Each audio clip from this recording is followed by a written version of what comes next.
Shiva Shambhu, que sejamos todos amorosamente acolhidos na luz do Divino Ser e na frequência consciencial dos mestres do amor-sabedoria.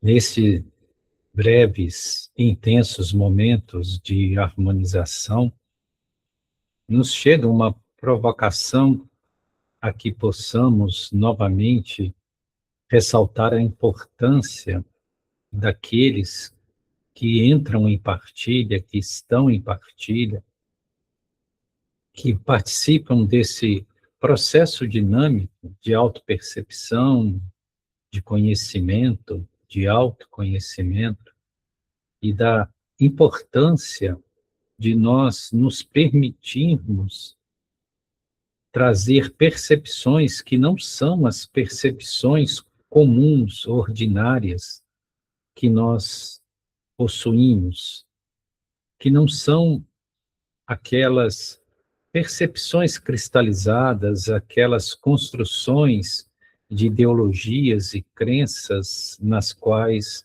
nós nos firmamos e com as quais nós nos sustentamos nessa travessia do mundo material. O que eles pedem é que haja um esvaziamento, um estado de profunda recepção, para que possamos ser visitados por formas, pensamentos ou por frequências distintas daquelas que ordinariamente nós possuímos, que nós instrumentalizamos para nos nortear em nossas jornadas individuais. Quando se abre para perguntas, ao término das partilhas, essas perguntas ou provocações ou questionamentos são formas de movimentar algo dentro de nós. E não se trata de buscar respostas perfeitas, e sim de perguntas perfeitas, perguntas que realmente toquem o âmago daquilo que é o nosso incômodo, daquilo que é a nossa, talvez, inadequação dentro do processo espiritual. E como existe um alinhamento frequencial, a resposta que pode vir, ou o retorno que pode vir de uma provocação, pode vir a estabelecer um diálogo muito profundo com o nosso próprio ser. Então, a importância de se permitir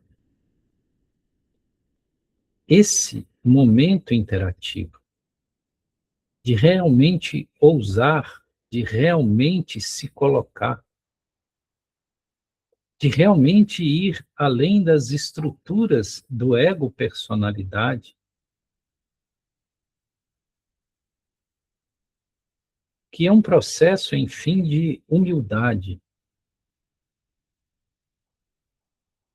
Esses trabalhos, nestes níveis, não podem ser realizados sem que haja essa humildade.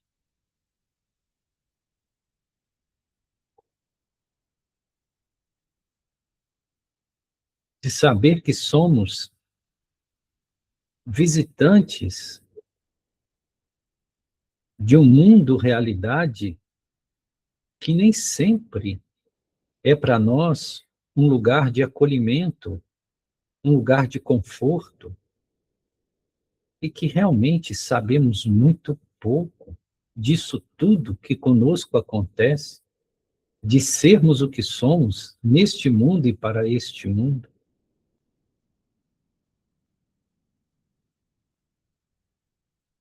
Então, esse processo exige de nós uma entrega, E quanto maior essa entrega, mais nós podemos receber. De quem? Do nosso próprio eu superior. E de todas as hierarquias e presenças que se fazem como intermediários para que nós possamos qualificar essas percepções.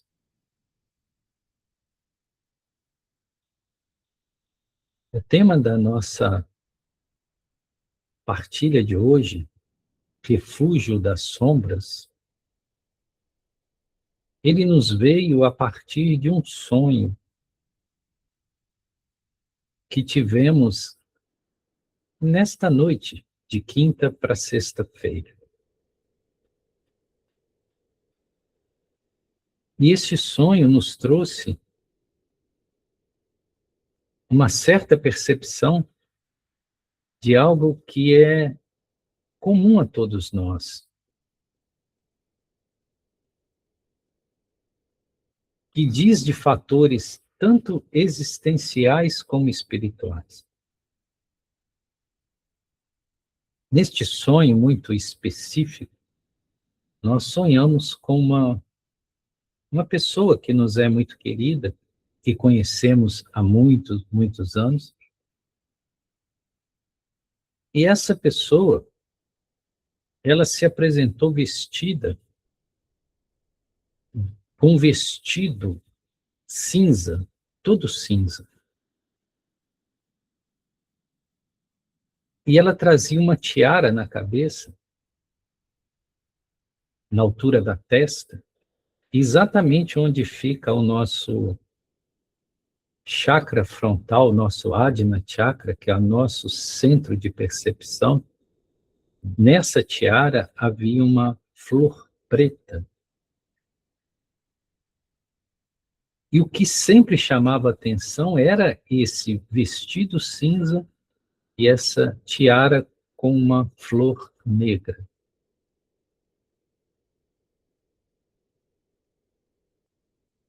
E nós tentávamos, no sonho, uma interação que não conseguíamos com esta pessoa, que parecia se movimentar dentro de um estado de rotina do dia a dia, sem sequer nos notar como uma presença ali a observar.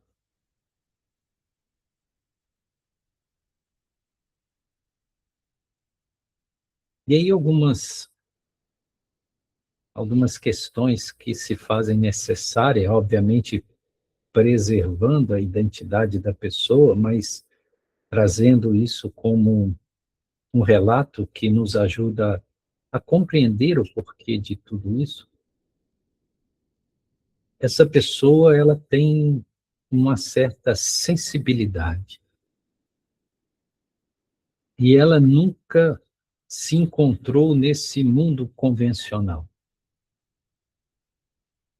Nesse mundo que exige das pessoas competitividade, busca de lucros, dinâmica laboral, às vezes insana, enfim. É o famoso matar um leão por dia. E ela nunca se adaptou, ou nunca se sentiu confortável nisso, mas viveu, aprendeu a viver nisso, realizando isso. E teve, concretamente, uma oportunidade de sair disso. E saiu disso por um tempo. Mas depois ela teve medo, medo da insegurança, medo de não conseguir ter sustentabilidade material, enfim, vários medos que a fizeram retornar justamente para o lugar onde a adoeceu. E ela realmente vivenciou um processo de adoecimento, com alguns transtornos de ansiedade, depressão, enfim.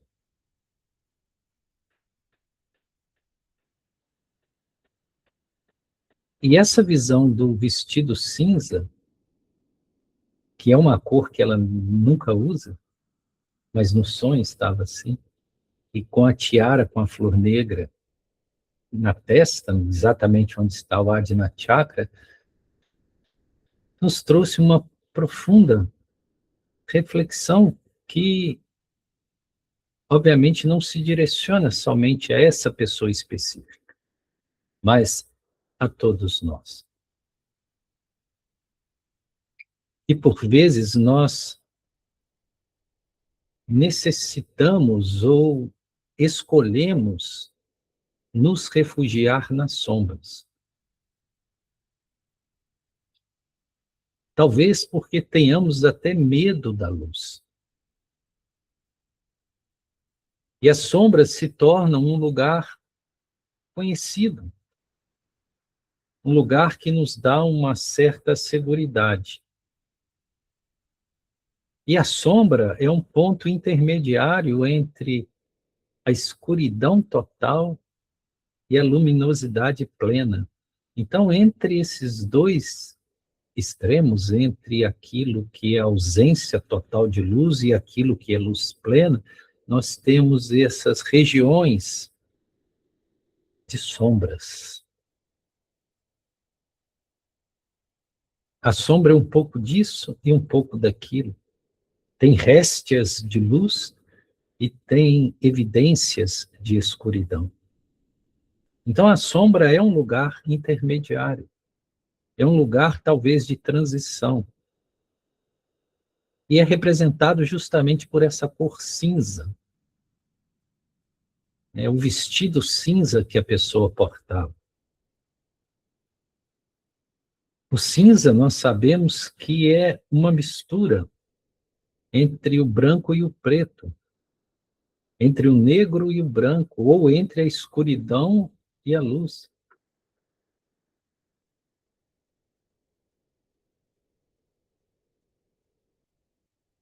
E por quê? E aqui nós já abrimos essa reflexão para que possamos, todos nós, nela cabermos, ou seja, nós já não falamos mais desta pessoa específica, mas sim de todos nós, porque nós, às vezes, escolhemos estar nos lugares de sombra.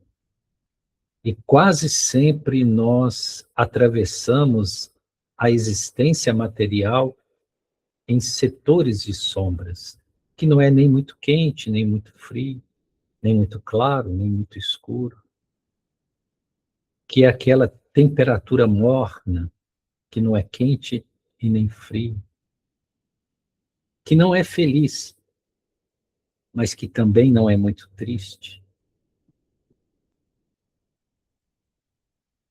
que não tem muita doçura, mas que também não é muito amargo.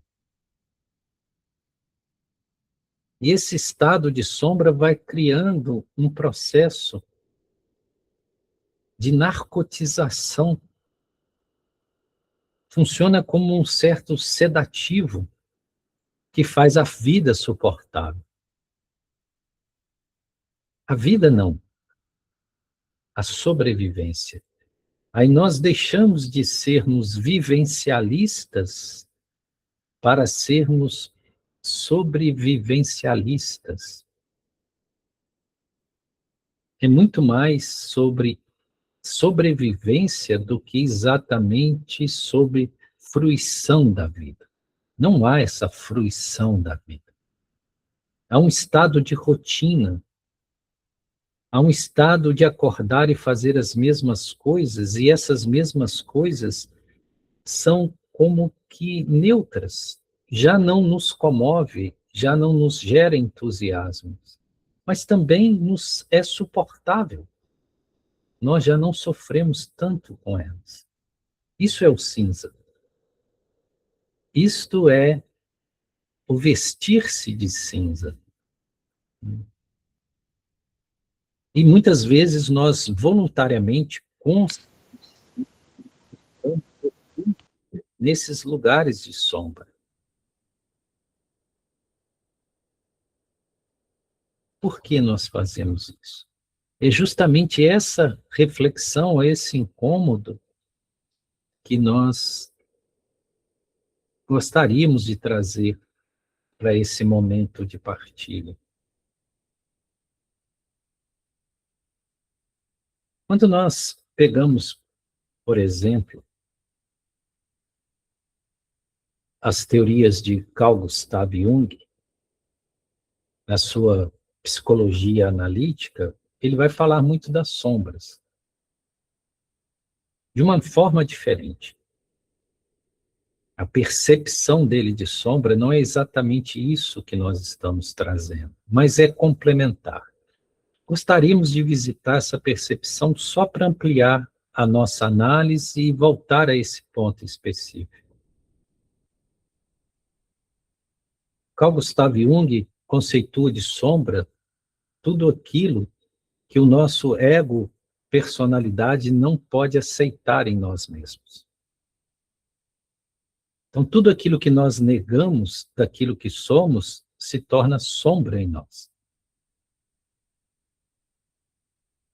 Então, todos os desejos que temos, mas não podemos aceitá-los, talvez por uma questão de uma certa moral puritanista ou por outras razões, esses impulsos, desejos, eles não se anulam, eles se tornam sombra. E aí eles migram para um estado de inconsciência, mas estão presentes. Então, sombra é tudo aquilo que nós negamos em nós mesmos. E todos nós temos sombras, temos as nossas sombras. E segundo essa visão de Jung, para que nós possamos contemplar o self, que é o ser pleno, nós temos que integrar essas sombras à nossa personalidade, ao nosso ego. Para que ela deixe de ser sombra, mas passe a ser algo que nós reconhecemos e aceitamos dentro daquilo que somos.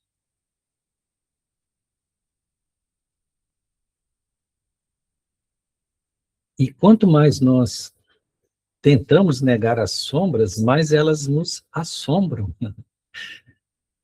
Então nós somos assombrados pelas nossas sombras.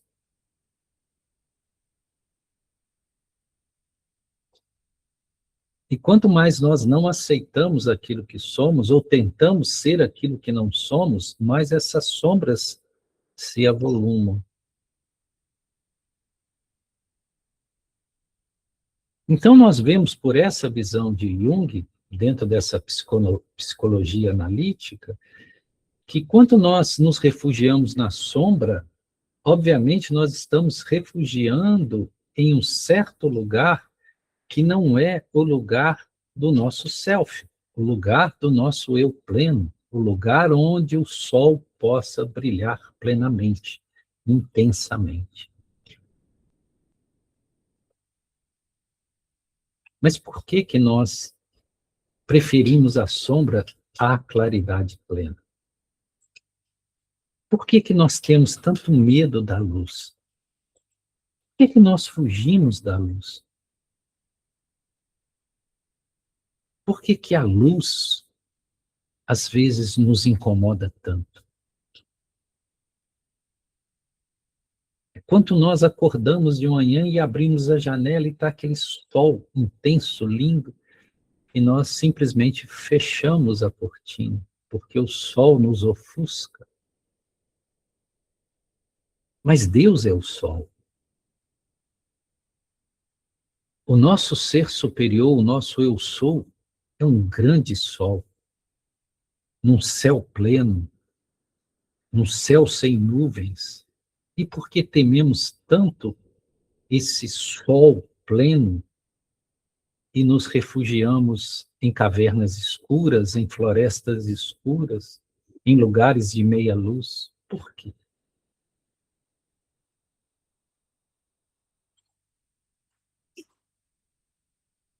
Há uma história muito interessante que envolve Indra, e Indra nós sabemos que é o regente celeste. É o regente dos próprios deuses, é Indra, o Senhor dos céus. E Indra, certa feita, se comoveu intensamente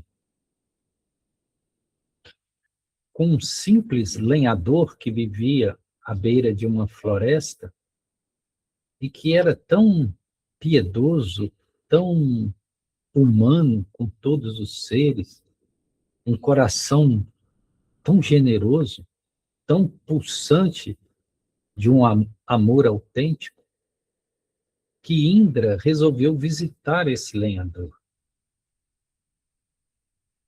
E constatou que esse lenhador, ele vivia numa casa muito lúgubre, uma casa cheia de mofo, uma casa muito simples, que era uma casa feita de estuque, muito rústica, e que estava localizado num lugar que, na beira da floresta, que tinha pouca luminosidade, pouca incidência de raios solares, né?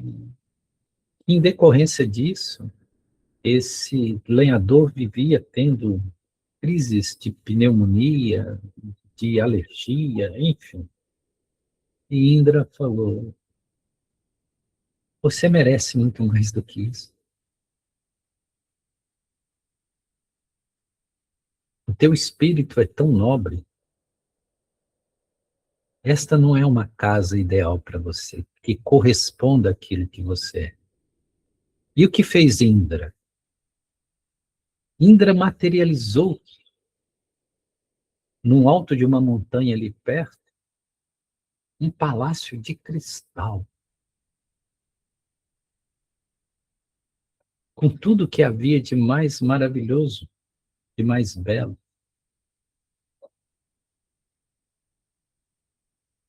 E ofereceu o palácio de cristal para que aquele lenhador pudesse ir morar e viver. E satisfeito, Indra voltou para os planos celestes. Passado muito tempo, ele lembrou daquele lenhador e se perguntou a si mesmo: como andará aquele lenhador? Como estará ele vivendo no palácio de cristal? E resolveu ir visitar o lenhador. E, para surpresa de Indra, quando ele chega, ele vê que o lenhador continua morando naquela casinha rústica, mal iluminada, e ele não tinha ido morar no castelo de cristal. E Indra, muito admirado, pergunta: mas, meu bom homem, eu te dei de presente o palácio de cristal, por que que você não foi morar lá? E ele respondeu ainda: porque lá é muito claro.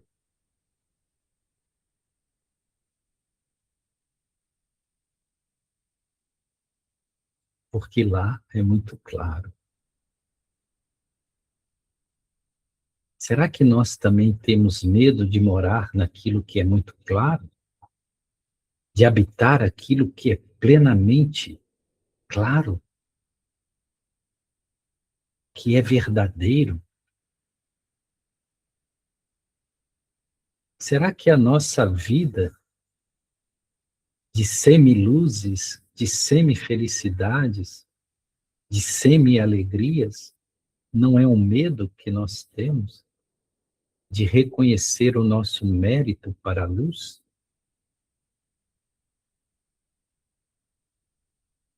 Será que nós não somos como aquele cachorrinho, cuja história nós já contamos várias vezes aqui, daquele cachorrinho que se deitava na moita de espinhos, e deitado na moita de espinhos, ele ficava chorando, uivando, porque ele estava deitado na moita de espinhos.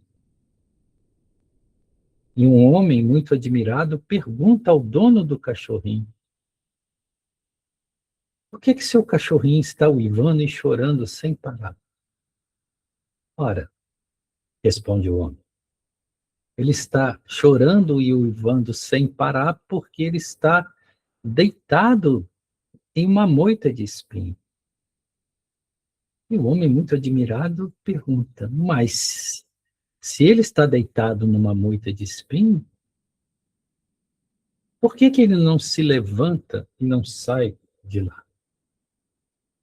Para que assim ele pare de chorar, de uivar. Aí o dono responde: é que a moita de espinho dói nele o suficiente para fazê-lo chorar, mas não dói ainda na intensidade que o faça querer se mudar de lá, sair de lá. E às vezes nós permitimos que a nossa existência se torne essa moita de espinho que nos faz chorar, reclamar, questionar, nos justificar pelos nossos próprios sofrimentos e transtornos, que dói, mas que não dói ainda o suficiente para que nós queiramos ou que nós possamos nos decidir a nos levantar, a sair dessa moita de espinhos. Ao perceber que essa moita de espinhos pode ser uma opção nossa, que essa moita de espinho pode ser essa resolução que tivemos de nos refugiar nas sombras.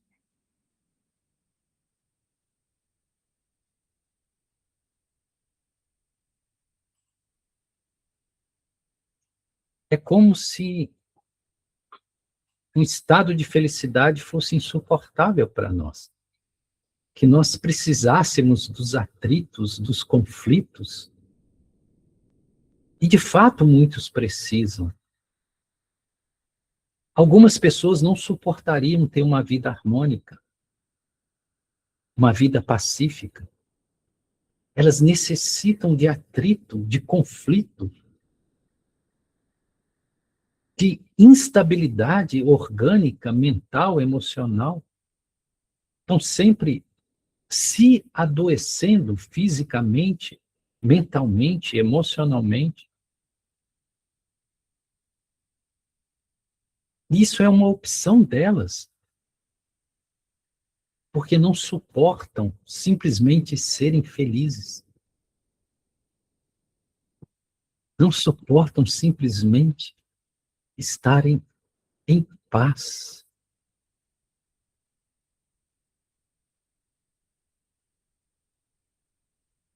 Isso é muito sério, e isso é uma reflexão para todos nós. Nós estamos, nesse momento, sendo incomodados, sendo provocados, porque somos obrigados a olhar para os nossos estados existencial e ver o quanto nós optamos por estar em sombras.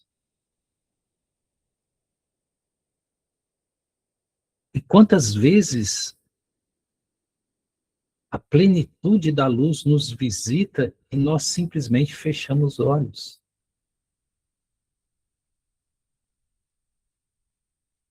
Porque não aceitamos, ou não há em nós essa visão de que somos seres vocacionados à felicidade plena. E que a felicidade não depende de circunstâncias materiais. É uma opção, é uma escolha interna. Acreditem, ser feliz ou ser sofredor é uma opção. Nós estamos optando por isso. Nos vem aqui agora uma recordação da infância. A cidade em que nascemos e crescemos, até uma certa idade, Havia um senhor que ele trabalhava na roça, era agricultor, e veio para a cidade, se casou e veio para a cidade, muito novo. E ele era um homem muito dinâmico, muito trabalhador. E o que fazia ele? Ele trabalhava no comércio e depois do período de trabalho, ele tinha um catálogo de móveis e ele saía oferecendo esses móveis. Ele pegava das grandes lojas de móveis da região e saía vendendo para ganhar comissão. Nós estamos falando de algo que de fato aconteceu. E com isso ele foi crescendo, crescendo. Com pouco tempo ele montou uma pequena lojinha de móveis. Como ele era muito simpático, todos gostavam dele e ele era um comerciante nato, a coisa foi crescendo, crescendo. E o sonho dele, ele que era tão pobre como agricultor, era ter um fusquinha. Ele achava que um dia, será que eu consigo ter um fusquinha? E um dia ele pôde comprar esse fusquinha. Só que, pelo empenho, pelo trabalho dele, ele foi crescendo muito. E nós fomos testemunhas disso. Ele se tornou uma pessoa que ampliou essa loja tanto que se tornou uma das maiores lojas de comércio de móveis de toda a região, com filiais em outras cidades. E com isso ele se tornou muito rico mesmo. Mas qual é o ponto? A mente dele está tão fixada um dia eu vou ter um fusquinha, que com todo o dinheiro que ele teve, a esposa dele passou a andar em carros muito ricos, muito confortáveis. Os filhos, depois que crescidos, também tiveram carros, e eu fui testemunha disso. Carros importados, os melhores carros que existem no mercado. Mas ele continuou sempre no Fusquinha. Da última vez que eu o vi passando no Fusquinha marrom do mesmo jeito. Ele não saiu do Fusquinha.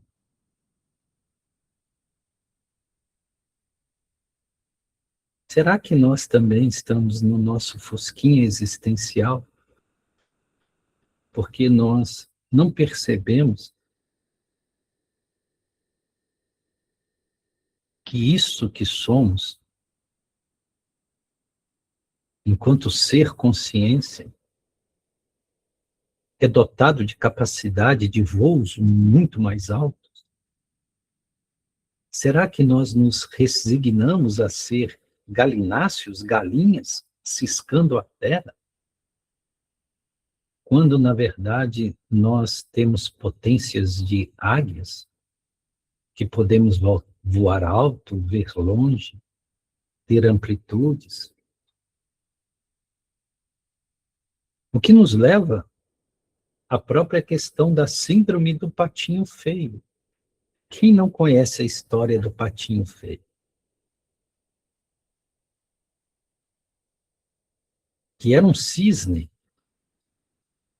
mas que, por acidente, nasce entre os patos.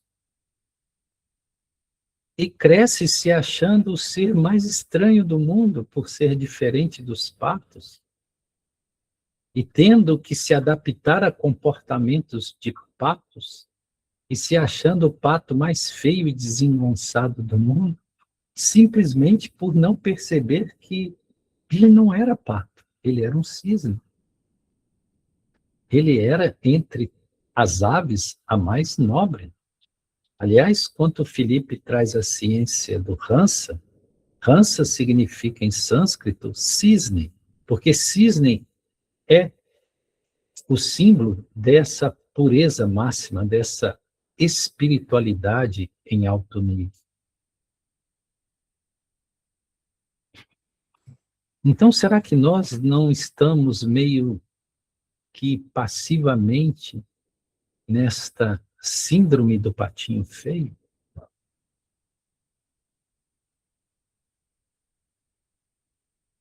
simplesmente porque não estamos reconhecendo o que de fato somos, o que é esse ser que instrumentaliza esse corpo físico.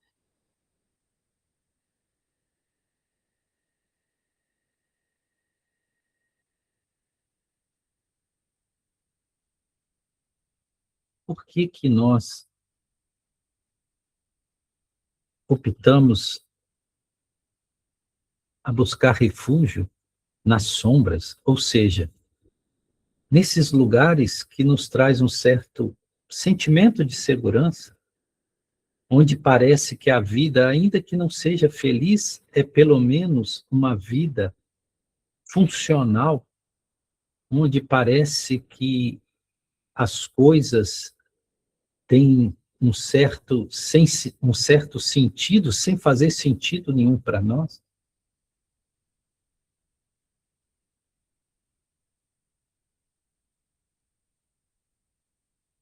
Somos muito mais vítimas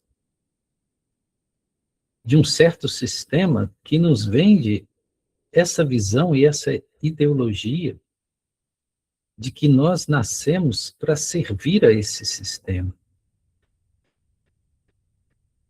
E desde muito cedo nós nos esforçamos para estar aprisionados a esse sistema,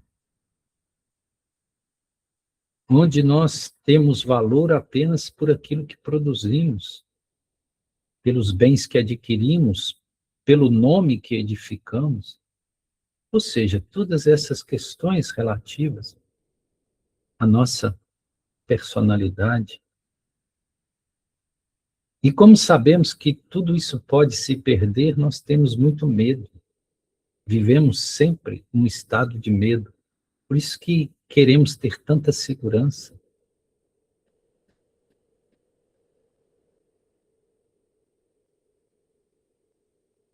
E é interessante que Sananda Jesus, ele definia esse refúgio nas sombras, ou esse lugar de sombra, ou seja, de meia luz e meia escuridão, como o estado daquele que é morno. Ele chamava esse estado de o estado daquele que é morno. E ele tinha palavras não muito gentis para esse estado ou essas pessoas que eram mornas. Ele dizia que os mornos, ele iria vomitá-los. Eu vou vomitá-los-ei. Sananda Jesus dizia que é preferível você estar na treva do que estar na meia-luz, porque quando você está na treva, a sua chance de ser removido dali é muito maior. Por quê? Porque você reconhece o seu estado de vazio, de desespero, de angústia. Isso pode te impulsionar movimentos de retorno para a luz. Mas quando você está naquele zona morna, você simplesmente se acomoda. Porque como o cachorrinho da moita de espinho, não dói o suficiente para que você queira sair dali. Só dói o suficiente para que você queira chorar, queira ficar uivando, passar a existência uivando e reclamando. Então, Sananda Jesus, ele diz, eu prefiro aquele que esteja nas trevas mais profundas do que aquele que esteja na sombra, na meia-luz. Aquele que está em cima do muro. Aquele que não é nem quente nem frio. Que não é nem bom nem mal. Que não é nem feliz nem é triste. Aquele que não tem sabor. Aquele que perdeu o sabor. Que é insípido. Aquele que não é o sal da terra. Que o próprio Sananda de Jesus diz, se esse sal perder a qualidade de saborizar o alimento, para que servirá?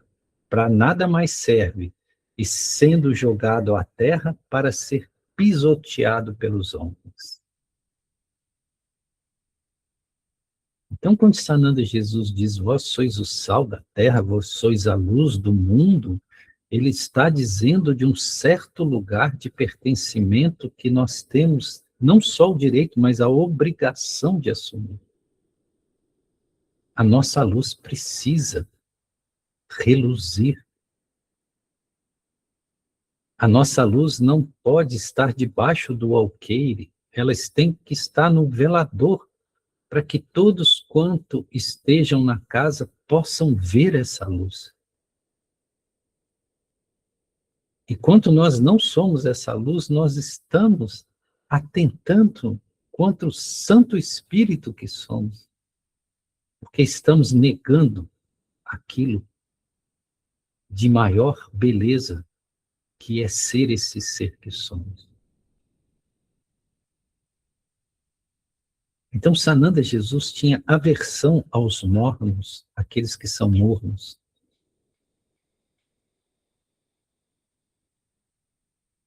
Por isso que ele preferia as prostitutas aos, entre aspas, homens de religião do seu tempo.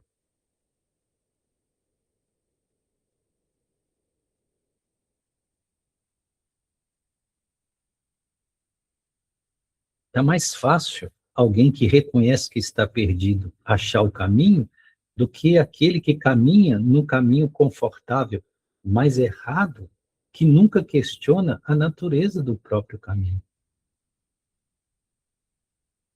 Então, o refúgio nas sombras é algo de muito perigoso, porque é como o remanso no rio. Quando você cai no remanso, você fica rodando no mesmo lugar. Não retrocede nem avança. Não tem nada pior para nós do que sermos seres de remanso, que ficamos girando no mesmo lugar sem progredir nem retroagir, eternamente naquele lugar confortável, girando, girando, girando, sem ir para lugar nenhum. Será que nós não estamos vestindo roupas cinzas para estarmos no mundo? Essa é a pergunta. Quem roubou a sua luz? Ou o que está ofuscando a sua luz? E por que nós, por vezes, elegemos o refúgio nas sombras e negligenciamos aquilo que verdadeiramente somos? Esse é o incômodo ou a provocação que trazemos hoje em nossa partilha. Gratidão, Shiva Shambho.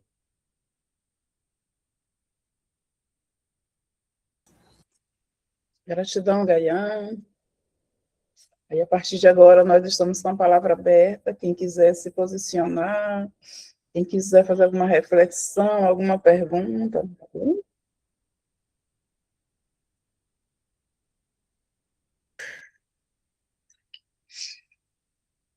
E Gaian, a Luciana colocou assim: como a gente consegue abraçar de verdade o que não conhecemos?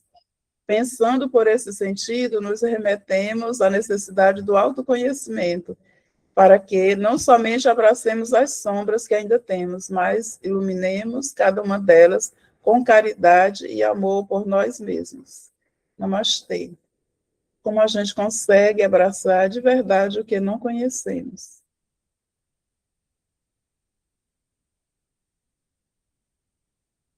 Esse é o ponto, né, Luciana, minha querida, e gratidão pela provocação que vale para todos nós. Esse é o ponto. Nós nos fixamos muito naquilo que supomos conhecer. E temos muito medo daquilo que é desconhecido. Várias vezes nós fizemos referências de Deus, que Deus é como o abismo. Se você quer conhecê-lo, pule. Então nós temos que ter essa disponibilidade interna de nos mover para aquilo que não conhecemos e não ficar atidos no conforto ou na seguridade daquilo que supomos conhecer. Vejam, sejamos bastante autoperceptivos e notemos como que toda a nossa construção de ditas verdades vem do lugar conhecido, daquilo que nos ensinaram na escola, que nos ensinaram nas nossas famílias, que nos ensinaram nas nossas religiões. E nós construímos um discurso de valores, de conceitos, e nos apegamos a isso. E passamos a ter olhos contaminados, não são mais olhos puros. Contaminados por quê? Porque tudo que nós olhamos com esse olhar contaminado, a partir dos conceitos preconcebidos. Nós conceituamos tudo, até Deus. Deus se torna um conceito para nós. E quando nós falamos Deus, nós nem sabemos do que estamos falando. Ah, Deus te ajude, Deus te proteja, graças a Deus. E eu pergunto, que Deus é esse? Do que você está falando? Seja honesto, você não sabe do que você está falando. Entende? Por quê? Porque nós ficamos presos a conceitos muito rasos, a ideias preconcebidas. Aí a nossa vida se torna aquele remanso, ou aquele lugar de sombra, que não é quente, mas também não é frio, que não é feliz, mas também não é triste, é apenas suportado. Há algo mais triste do que você ter uma vida que é meramente suportável? Eu estou suportando a vida. Essa frase nega o que há de mais valoroso em nós. E veja como que nós colocamos a vida como uma inimiga. Nós fomos educados para isso. Tanto que nós usamos termos como vencer na vida, ou vencer a vida, como se a vida fosse uma opositora, como se nós precisássemos de lutar contra ela. Ora, se a vida é aquilo que somos, se é a expressão do meu ser consciência, onde a necessidade da luta? E por que construímos essas ideias de que a vida é uma inimiga? Quando eu vejo a vida como inimiga, eu não consigo me ver como o ser que eu sou.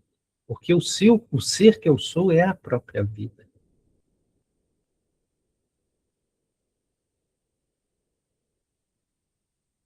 E por que nós somos uma humanidade de seres absolutamente neuróticos, adoecidos? Porque existe essa dicotomia, esse distanciamento entre ser e existência. Ser e existência não mais se encontram.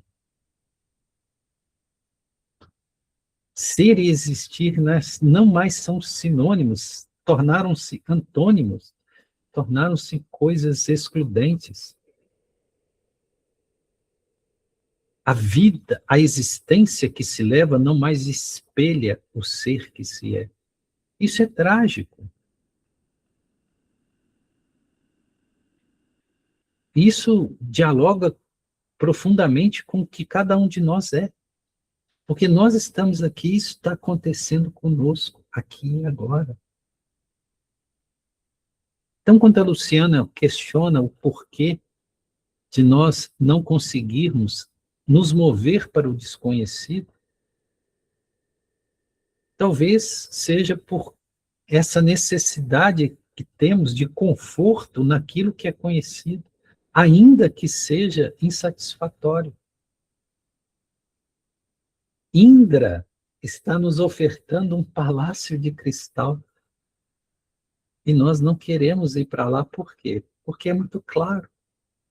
Preferimos essa vida de sombras, escurinha. A palavra medíocre cabe aqui. Entenda que não usamos como um termo pejorativo. Medíocre no sentido de ser mediana, que não está nem num lugar e nem no outro, está medíocre, está situada no meio. Ou seja, não é nem muito elevada, nem muito baixa. E a maioria das existências, elas se tornam medíocres nesse sentido.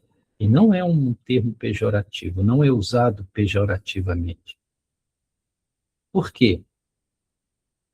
Porque nós aceitamos o discurso que esse grande sistema tem nos vendido e achamos que a vida ou a existência é atender às exigências desse sistema que nos obriga a ser o que não somos,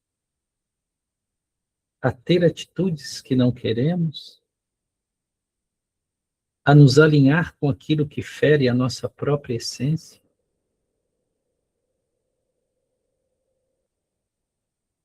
Enfim,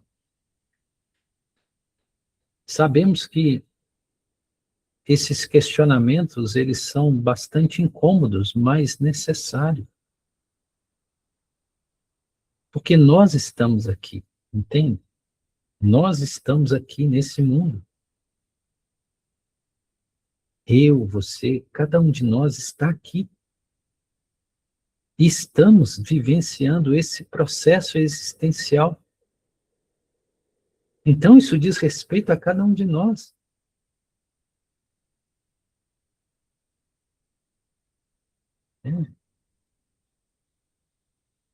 É isso aí. Ô, Luciana, gratidão, viu, querida? Gratidão, Gaian. Vote-se.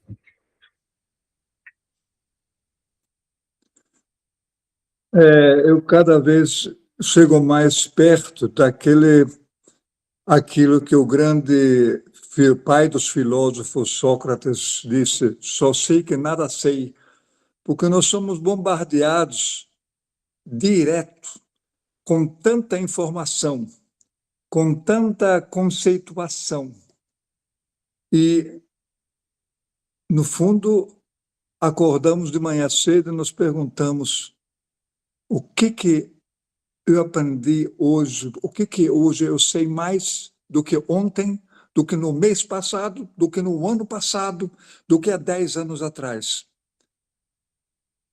E eu chego à conclusão que nós estamos com excesso de informação e eu tenho vários dias que eu sinto que perco o foco em não conseguir de concentrar e mergulhar mais profundamente em algo que eu quero, de fato, aprender. Quando, de repente, de manhã, eu ouço, agora, digamos, nos diversos canais que nos oferecem de informação, como o Cisco de Deus, falando sobre os evangelhos, então, eu constantemente vejo, puxa, não sei nada dos evangelhos, não sei, sei quase nada do que Jesus veio de fato nos ensinar há 2000 anos atrás. E concordo e sinto que é real, porque desde criança eu ouvi: o reino de Deus está dentro de vós. Então, esse conceito, Deus está dentro de nós, isso para mim é algo que eu acredito. Agora, a questão é a forma. Deus, cada um vai dar uma explicação, cada um vai dar uma maneira como ele sente Deus se manifestando em tudo que está à volta dele. Entende? E No entanto, ainda assim, sabemos também, porque todos os iluminados dizem que o seu caminho é a meditação, que esse mergulho para sentir mais essa presença do Criador dentro de nós só vai ser atingido não pela informação, mas pelo mergulho nesse vazio, nesse silenciar a mente totalmente, entende? Mas está difícil de chegar lá, de a gente conseguir dizer, hoje eu vou me isolar em um canto e hoje eu vou mergulhar dentro para ver se algo vem pelos canais divinos e me faça não entender, mas pelo menos pressentir, sentir e me fazer, de fato, sentir que eu dei um passo à frente. É muita informação, né? Eu sinto cada vez mais que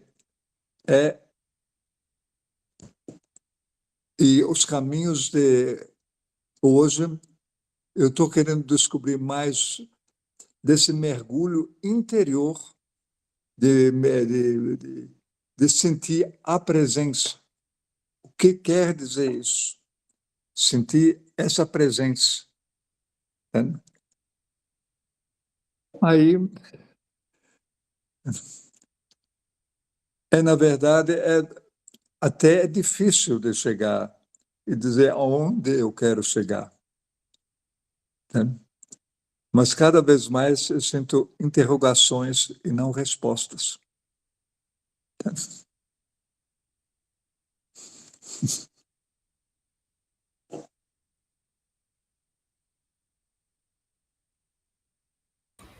Então, Götz, meu querido, é exata essas reflexões que cabem a todos nós, né?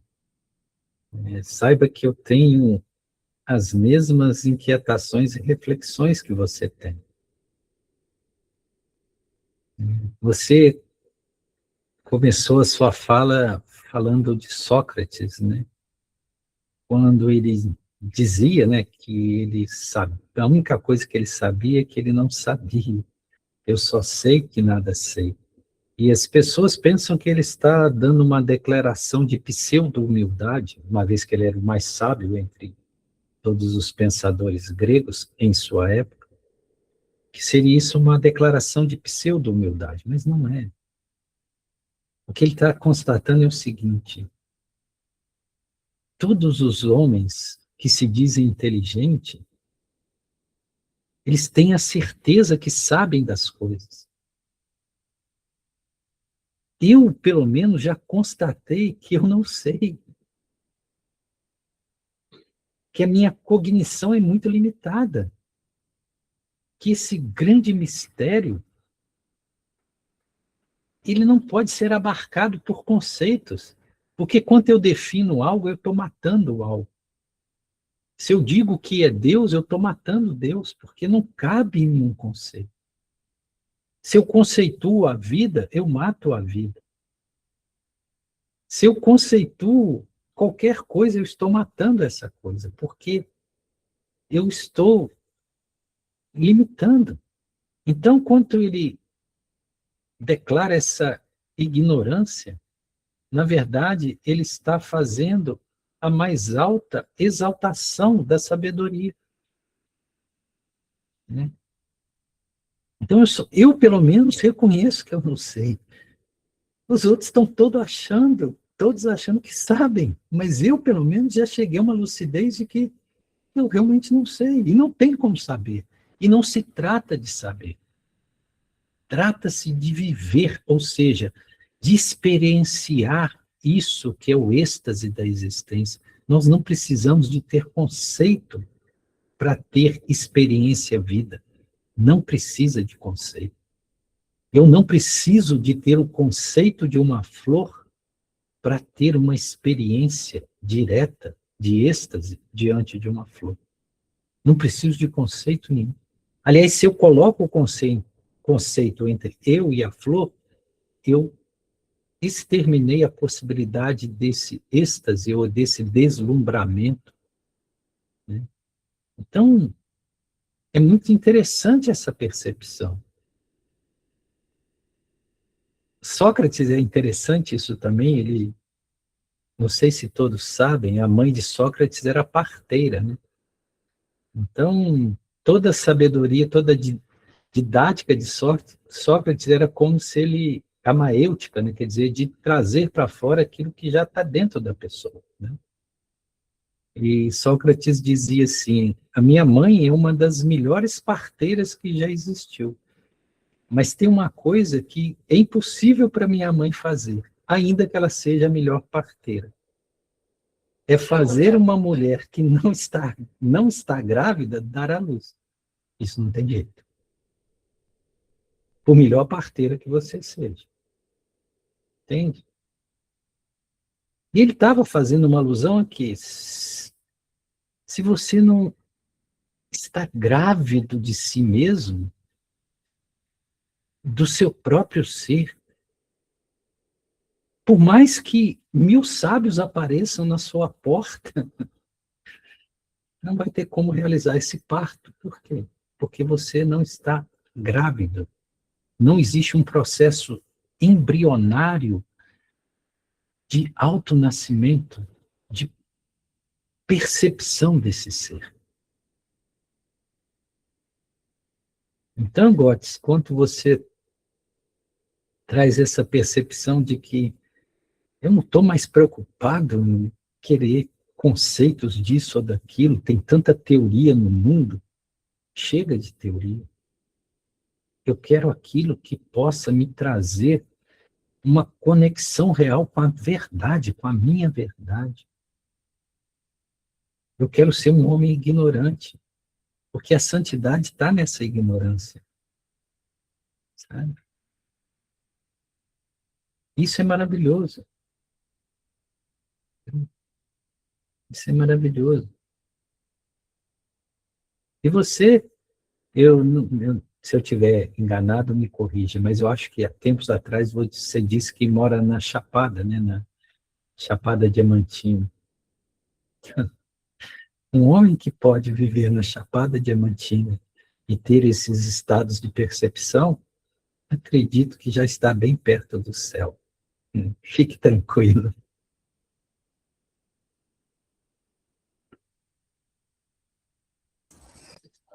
Verdade. Não tem como toda manhã acordar, sentar na varanda, olhar para fora e agradecer e ver a manifestação do Criador em cada detalhe, em cada coisa. É um cenário deslumbrante. Eu sou muito, nesse aspecto, muito privilegiado. O que eu tenho que praticar é o mergulho interior, cada vez mais profundamente, sem conceituar nada, sem identificar nada, entende? Apenas mergulhar e sentir.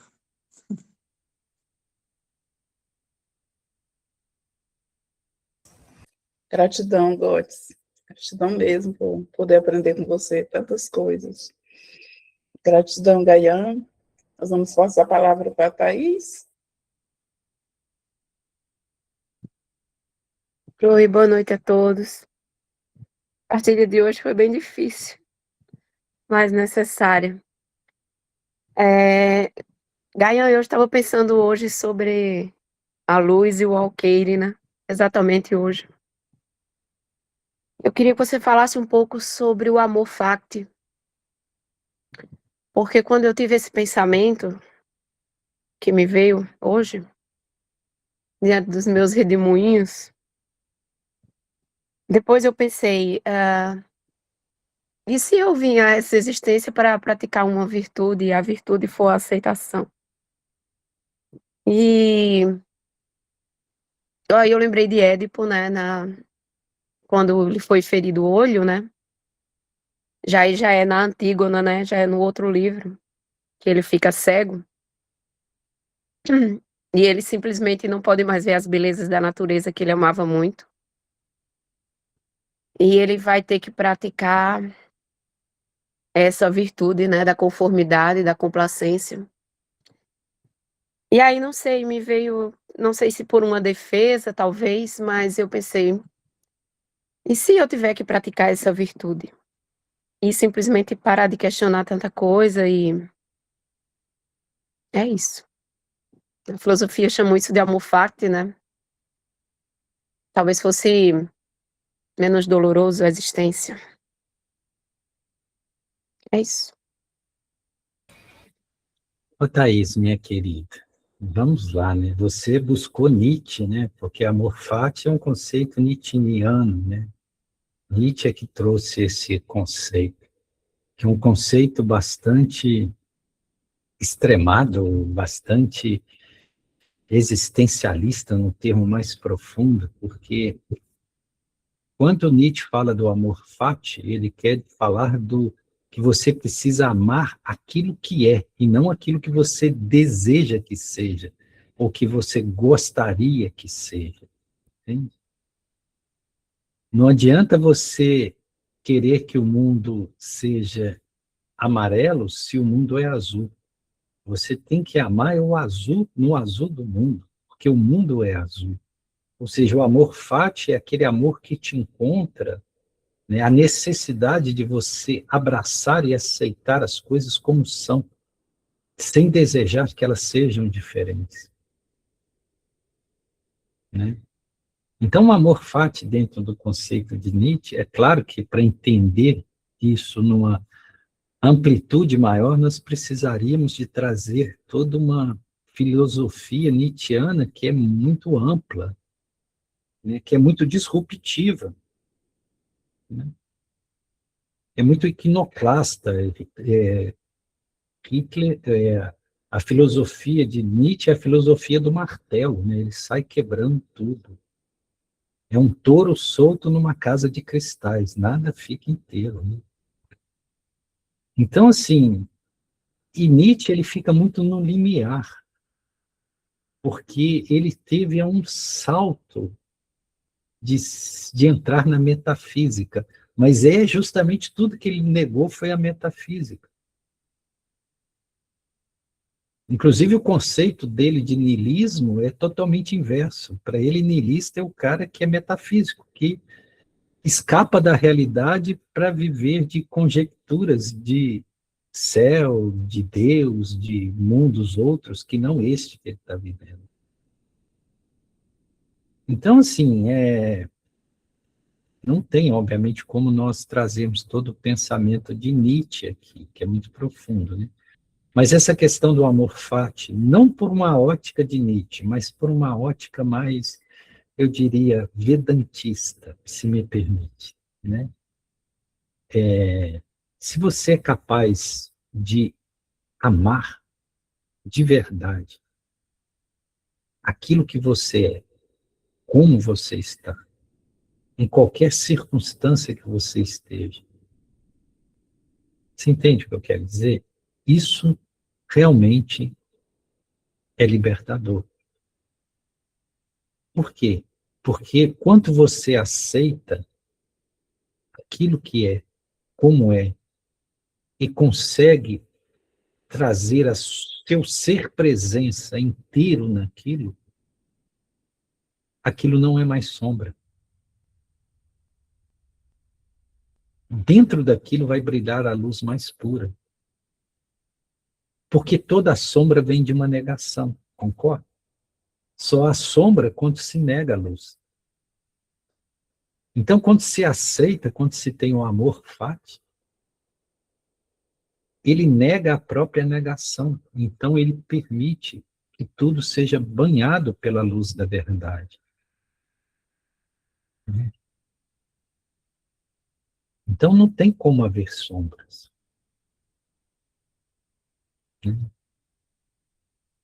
E o amor fati não é uma passividade, uma concordância passiva com as coisas. Muito pelo contrário. né? É simplesmente ver aquilo que é naquilo que é, sem fantasia. Tem um espinho no meu pé. Eu posso ficar com o espinho no pé ou tirar o espinho, mas o espinho está aqui, eu estou vendo. Eu não estou negando isso. Eu não estou fantasiando o meu pé. Entende? É quando você olha nos olhos da sua sombra e reconhece o que ela é.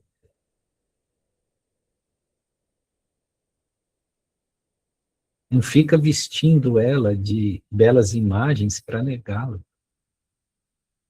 Então, o amor fati diz muito, dialoga muito com essa condição, embora Nietzsche tenha uma visão que não é muito espiritualista, nesse sentido que nós trabalhamos, né? Nietzsche é muito destruidor, né? Mas é bom porque tem muito de shivaísmo em Nietzsche, né? Nietzsche, ele traz muito dessa força de Calabairba, né? Que entra quebrando tudo. E o Nietzsche, ele acabou enlouquecendo, né? Ele não suportou toda a ruptura que ele trouxe, toda a profundidade que ele trouxe. Ele não suportou. Ele não suportou. Por quê? Porque eu acho que o que faltou para Nietzsche? A transcendência. Ele só ficou na imanência.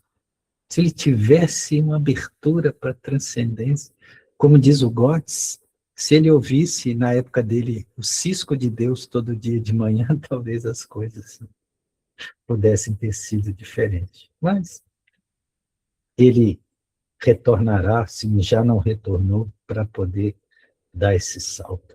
Quanto der, ninguém segura. Porque ele realmente é uma pessoa de verdade. Né? Ele é verdadeiro. Isso ninguém pode negar. Então é isso, Thaís, minha querida. Eu não sei, você perguntou outras coisas, mas eu já esqueci. Se você quiser alguma complementação. Não, é sobre isso mesmo.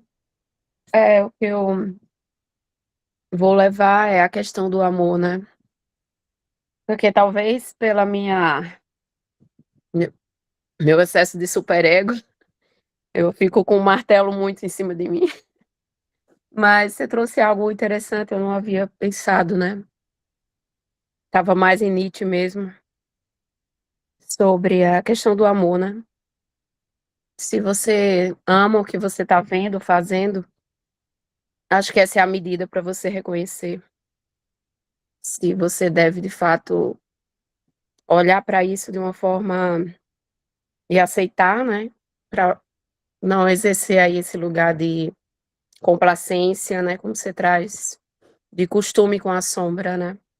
Acho que estava me faltando incluir o amor na percepção. Eu estava muito nietzschiana. Gratidão. Obrigada. Gratidão, Thaís. Gratidão, Gaian. Claudemir?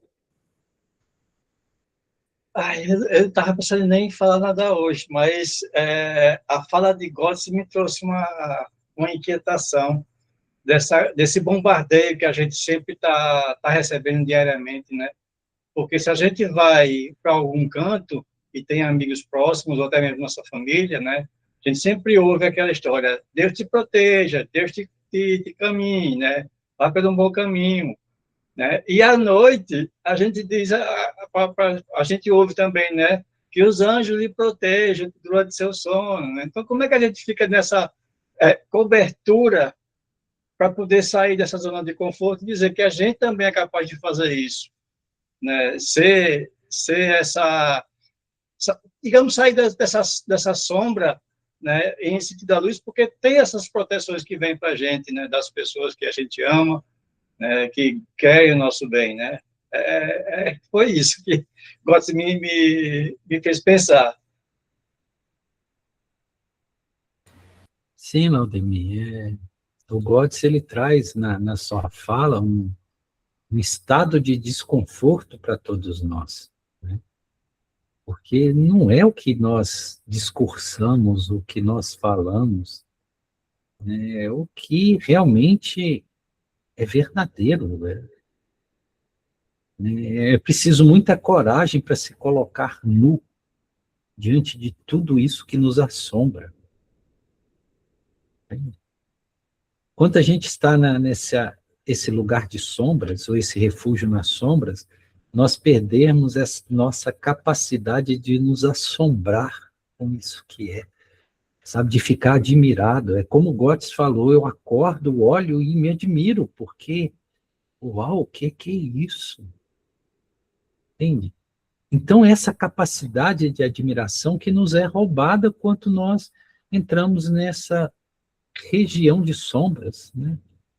Que é esse estado de águas mornas, é onde nós vamos perdendo a sensibilidade. Nós vamos nos tornando meio que autômatos, meio que robozinhos programados para cumprir tarefas. Veja como que nós nos permitimos tornarmos robozinhos programados para cumprir tarefas. E vamos lá todo dia, cumprimos e voltamos para aquele mesmo lugarzinho. Não é? E se a coisa doer um pouquinho, o que a gente faz? Distração. Aí procuramos várias formas de distração. Mas distração é o oposto de concentração. Porque quem distrai não olha, não vê, não olha para si mesmo.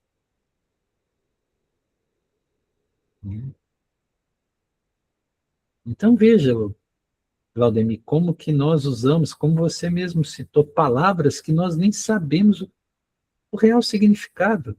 Ah, Deus te cuide, Deus cuida de você, de noite os anjinhos vão te proteger. O que é isso? Do que você está falando? Entende? Como que as palavras se tornam vazias? Como que nós temos discursos que não dizem absolutamente nada, mas nós acreditamos que está dizendo algo.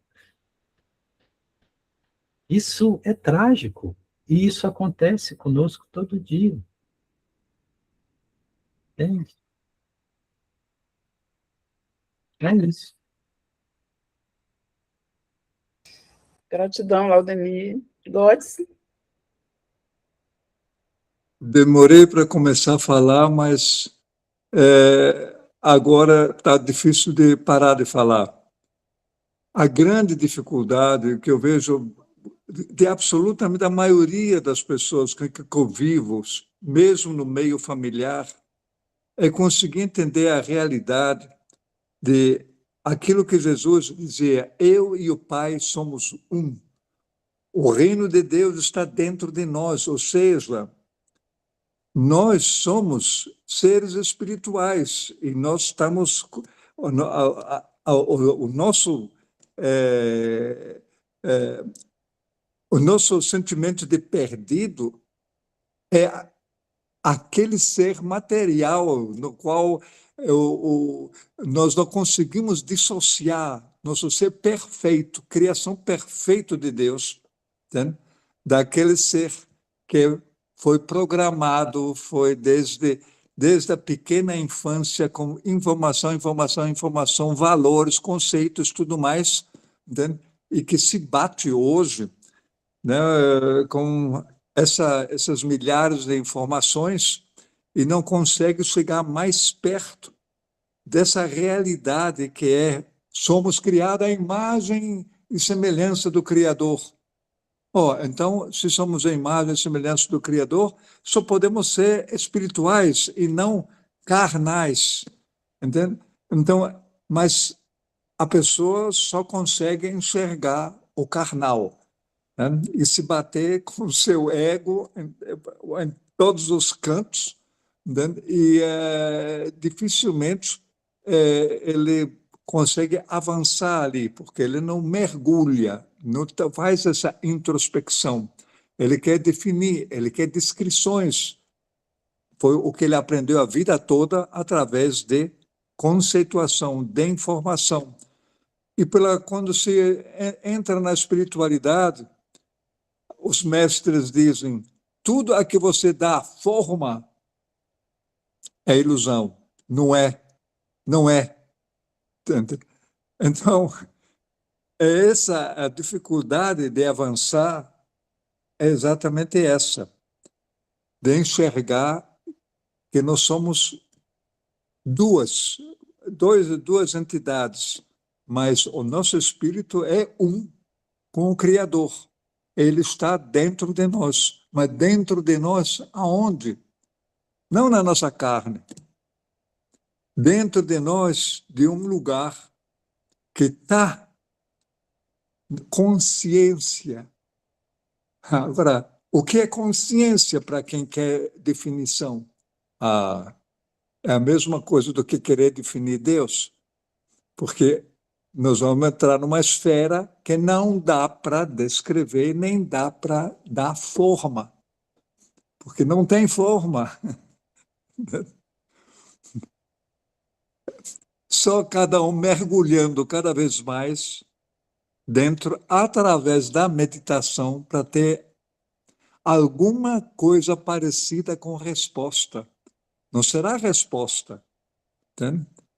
Mas será o simplesmente sentir, ser, mas não saber.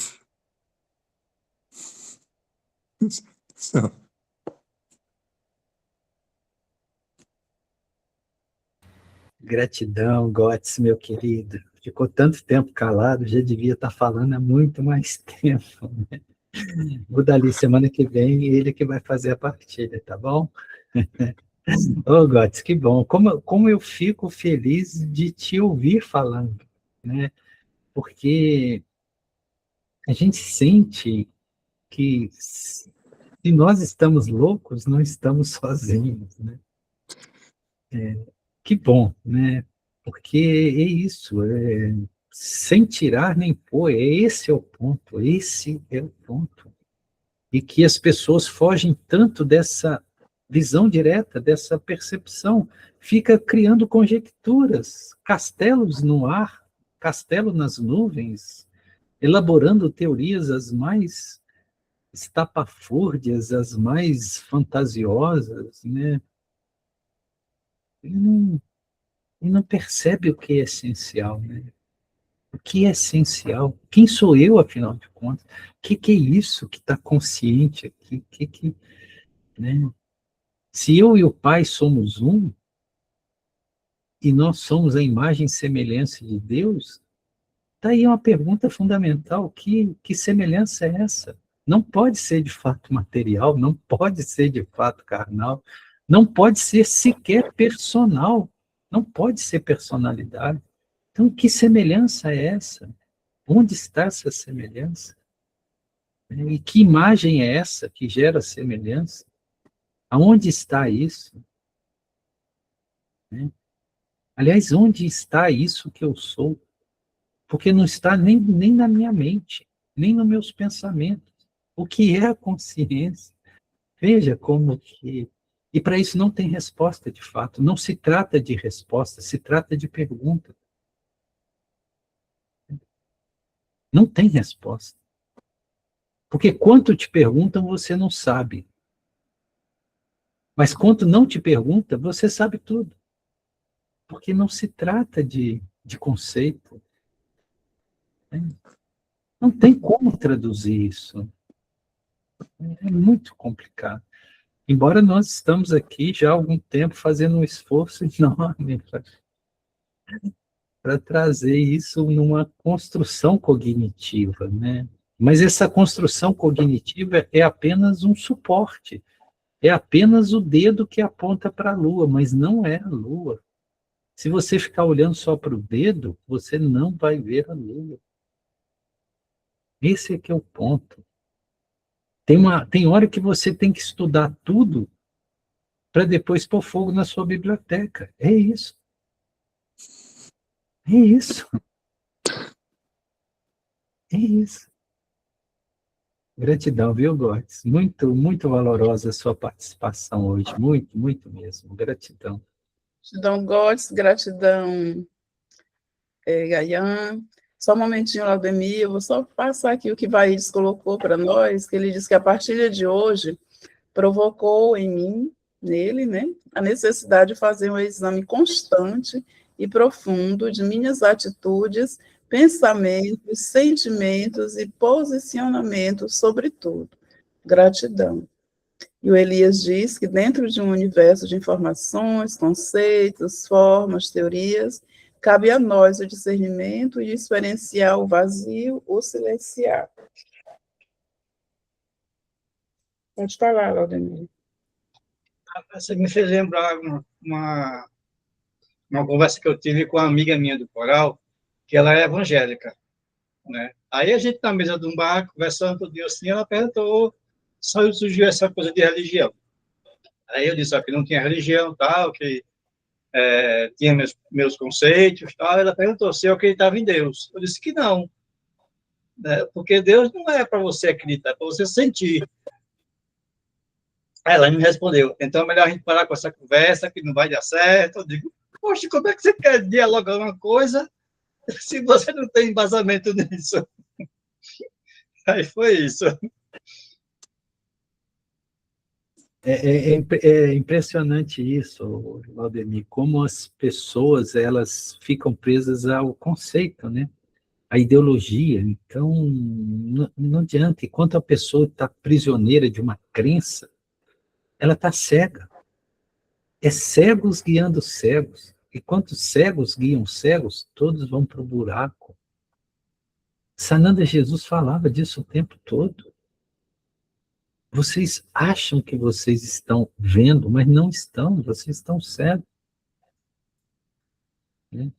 Então as pessoas estão cegas, supondo que têm visão, porque elas são especiais, porque elas aceitaram Jesus, ou porque têm uma religião, e essa religião traz a verdade toda empacotadinha, né? Só você abrir né? E como se fosse tão simples assim, como se fosse tão fácil.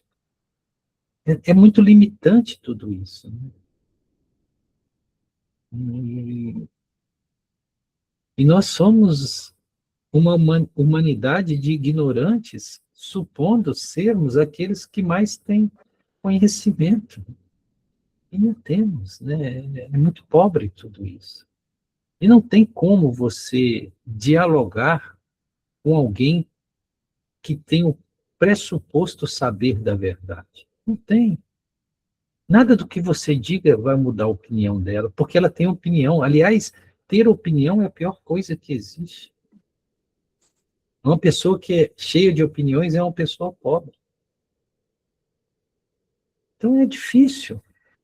É difícil. Por isso que a maioria dos seres minimamente despertos, eles se tornam muito silenciosos, porque falar o quê? Não tem o que falar. Né? Como falar? Não tem. E você ouve amorosamente. Né? Tá certo. Tá certo. E o pior é que as coisas são conforme nela cremos, né? Porque você molda um aspecto ou realidade e vai morar nele. É isso.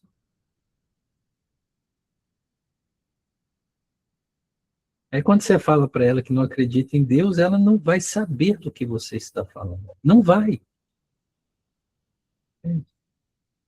Porque todo o evangélico, ele parte do pressuposto paulino, que São Paulo trouxe, né, trouxe do pressuposto da salvação pela fé. Essa é a base das igrejas reformadas. A salvação, a justificativa pela fé. Então, a fé, para eles, não é um princípio do primeiro raio, da vontade de poder, que é o verdadeiro sentido. Para eles, fé é uma crença. Entendeu? É você aceitar uma fórmula pronta de uma certa crença. Para eles, isso é fé. E é isso que te salva. Entendeu? Quando você morrer, você chega lá no céu e você tira a carteirinha no bolso que está escrito: eu aceito Jesus. Entrega na portaria e você vai entrar. Desculpe a brincadeira, tá? Eu sei que é até meio Não, mas, desrespeitoso, Gaian, mas tem hora que não tem como não rir dessas coisas, porque são tão infantis, né? Desculpa a brincadeira. o, Não foi de o boa. meu falecido companheiro, né, disse uma vez que no dia que morrer, né, eu ia chegar lá em São Pedro, aí eu podia perguntar, cadê a senha? Porque era tanta senha de banco que ele tinha. Ah, sei não, volta. Gratidão, gratidão, Laudemir, Vaides, Elias, Thaís, Gotes, Luciana, Rosa, um abraço aí para o Jorge, gratidão, Raimunda, gratidão, Shirley, Felipe, esteve aqui, Laudemir, Gaian. Aí agora nós vamos fazer a nossa sintonia navidiana. Eu sou a presença. Eu sou a presença divina da luz. Eu sou a presença divina da luz que brilha no sagrado coração. Eu sou a presença divina da luz que brilha no sagrado coração e ilumina o caminho. Eu sou a presença divina da luz que brilha no sagrado coração e ilumina o caminho, revelando a verdade. Eu sou a presença divina da luz que brilha no sagrado coração, ilumina o caminho, revelando a verdade e manifestando o amor. Eu sou a presença divina da luz que brilha no sagrado coração, ilumina o caminho, revelando a verdade e manifestando o amor, edificando a felicidade e a paz. Eu sou, eu sou, eu sou. Então, gratidão a cada pessoa que aqui esteve, e as pessoas que irão assistir a partilha depois, né? Então, é isso. Nos vemos na quarta-feira, certinho? E quem quiser saber como foi o nosso encontro, lá em Iriri, assista a partilha de quarta-feira agora. Está no grupo o link, tá bom? Beijo no coração.